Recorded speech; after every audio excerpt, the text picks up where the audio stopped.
Inireklamo na sa Office of the Ombudsman at Commission on Elections o COMELEC si Senador Rodante Marcoleta. Ito'y kaugnay sa issue ng campaign contributors nito sa halalan noong Mayo 2025 na hindi binanggit sa kanyang Statement of Contributions and Expenditures o SOSE. Pinangunahan ng election watchdog na kontradaya sa pamamagitan ni Danilo Arao at ng Advocates of Public Interest Law na kinatawan ng mga abogadong sina Dino De Leon at Alex Lacson ang pagsasampa ng reklamong perjury sa ombudsman at paglabag sa election law sa COMELEC nitong Biyernes laban kay Marcoleta. Sa ulat ng abogado.com.ph, diniin nila ang umano'y willful and deliberate falsehood sa SOSE ni Marcoleta.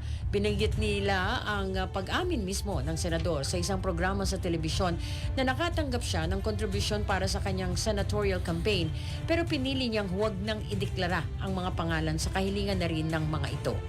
Sa kanyang SOSE, sinabi ni Marcoleta na gumastos siya ng 112.8 million pesos sa kampanya pero wala umano siyang natanggap na anumang campaign contributions. Pero nakasaad sa kanyang Statement of Assets, Liabilities and Net Worth o SALN ang halagang 51.9 million pesos.